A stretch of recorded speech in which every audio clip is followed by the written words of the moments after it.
வணக்கம். முதல்வர் விஜய் அவர்களுடைய கைகளில் ஒரு அதிர்ச்சி ரிப்போர்ட் என்ன அப்படின்னா, அதிமுக என்று சொல்லக்கூடிய கட்சியை முழுமையாக உடைத்து அந்த கட்சியில் இருக்கக்கூடிய எம்எல்ஏக்களை எல்லாம் தாவேக்காவிற்கு கொண்டு வர முயற்சி நடந்துட்டு இருக்கக்கூடிய செய்திகள் தினமும் ஊடகங்களில் வெளிவந்து கொண்டிருக்கிறது. இதனால தமிழ்நாட்டு மக்கள் தாவேக்காவின் மீதும் விஜயின் மீதும் விஜயனுடைய ஆட்சியின் மீதும் கிரவுண்ட் லெவலில் மிகப்பெரிய அதிருப்தி நிலையில் இருக்கிறார்கள் என்கிற அதிர்ச்சிகரமான உண்மையை நேற்றைய தினம் ஒரு பிரபலமான ஊடகம் வெளியிட்டிருக்கிறது. உங்களுக்கு எல்லாருக்கும் நல்லா தெரியும், 7 சட்டமன்ற தொகுதிகளில் இடைத்தேர்தல் நடக்கிறது. அது 12ஆக மாறுவதற்கான வாய்ப்பு இருக்கிறது என்றும் சொல்லப்படுகிறது. இந்த 12 சட்டமன்ற இடைத்தேர்தல்களில் விஜயனுடைய தாவேக்கா என்று சொல்லக்கூடிய கட்சியின் மீது மிகப்பெரிய அளவில் அதிருப்தி அலை வீசுவதற்கான வாய்ப்பு இருப்பதாக இன்றைக்கு சில செய்திகள் வந்திருக்கிறது. உங்களுக்கு நல்லா தெரியும், நேற்றைய தினம் மதியம் மாதிரி ஒரு செய்தி வருகிறது. என்ன? கைது செய்யப்படுகிறார்கள் 3 பேர். எதற்காக கைது செய்யப்படுகிறார்கள் என்றால், தாவேக்காவிற்கு எதிராக நம்பிக்கையில்லா தீர்மானம் தமிழக சட்டமன்றத்தில் கொண்டு வரப்படும் போது தாவேக்கா ஆட்சியை கவிழ்ப்பதற்கு பல திட்டங்களை செந்தில் பாலாஜியினுடைய தம்பி செய்திருக்கிறார் அப்படிங்கிற மாதிரியான ஒரு குற்றச்சாட்டும், அதையொட்டி 3 பேர் கைது செய்யப்பட்டிருக்கக்கூடிய நிகழ்வும் வருகிறது. நம்ம முதல்ல விஜய் கிட்டையும் தாவேக்கா கிட்டையும் கேட்க வேண்டிய ஒரே ஒரு கேள்வி என்ன தெரியுமா? அதாவது, இப்போ ஒரு எம்எல்ஏவை திமுகவிற்கு கொண்டு வருவதன் மூலமாகவோ அல்லது 10 எம்எல்ஏக்களை திமுகவுக்கு கொண்டு வருவதன் மூலமாகவோ திமுகவால் ஆட்சி அமைச்சிட முடியுமா? அப்படி ஒன்று நடக்கும்னு நினைக்கிறீங்களா? இப்போ திமுகவிற்கு மொத்தம் இருக்கக்கூடிய எம்எல்ஏக்கள் எவ்வளவு? இன்னும் எத்தனை எம்எல்ஏக்கள் தேவையான? ஏறத்தாழ ஒரு 70 எம்எல்ஏக்களுக்கும் அதிகமாக திராவிட முன்னேற்ற கழகத்திற்கு தேவைப்படுகிறது. அப்போ ஒருத்தற்ற பேசியிருக்கிறாங்க. அதுவும் பேசினதற்கு அது தொடர்பான விஷயங்களுக்கு போதிய ஆதாரங்கள் இருக்கிறதா அப்படிங்கிறது இன்றைக்கு கேள்விக்குறியாக இருக்கிறது. இப்போ இந்த நேரத்தில் ஒரு எம்எல்ஏவை கொண்டு வருவதன் மூலமாக திராவிட முன்னேற்ற கழகத்திற்கு ஆட்சி கட்டிலில் அமர முடியுமா? இந்த கேள்விக்கு அவர்கள் பதில் சொல்லணும் இல்லையா? சரி, இப்போ எதற்காக இப்படி ஒரு செய்தி வருகிறது அப்படின்னு பல அரசியல் வல்லுநர்கள் சொல்கிறாங்க அப்படின்னா, நேற்றைக்கு காலையில் நமக்கு எல்லாருக்கும் தெரியும், வைகோ அவர்களுடைய ஒரு ப்ரெஸ் மீட்டில் வைகோ சொன்ன விஷயம் இன்றைக்கு மிகப்பெரிய விவாத பொருளாக மாறியிருக்கிறது.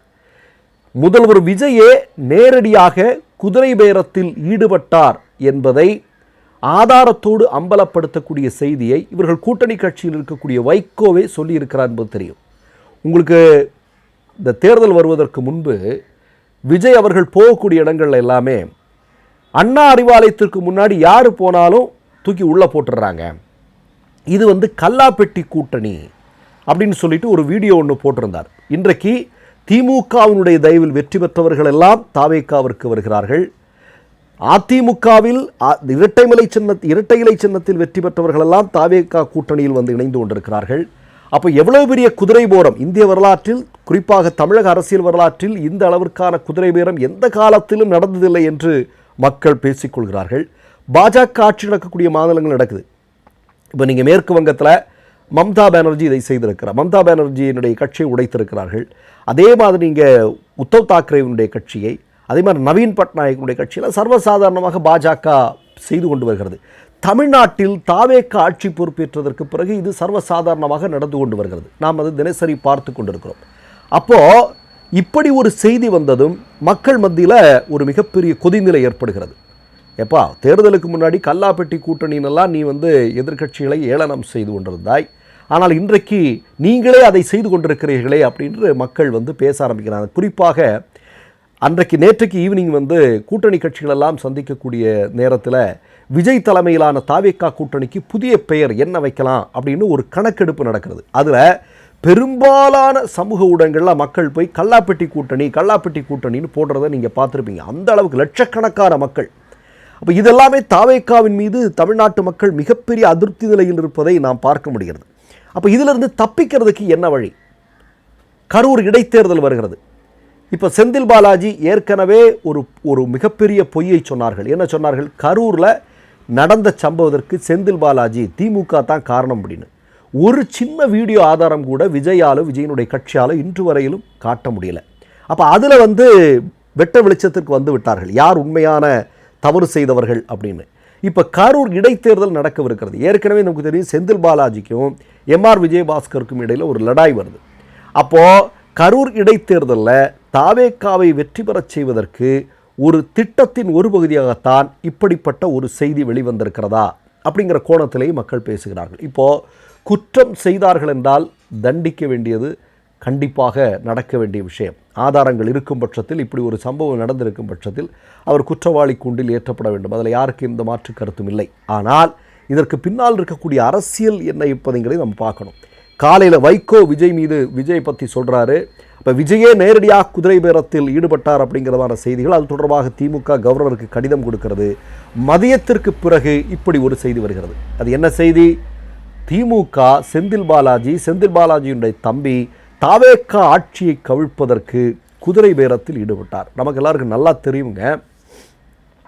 எலெக்ஷன் முடிஞ்சதுமே தினகரனுடைய கட்சியை சார்ந்த காமராஜ் விஷயத்தில் தாவேக்காவும் விஜயும் எப்படி நடந்து கொண்டார்கள் அப்படிங்கிறத நம்ம கண்கூடாக பார்த்தோமே இல்லையா? தினகரன் பகிரங்கமாகவே வந்து பேட்டி கொடுத்தார் என்ன நடந்தது அப்படின்னு.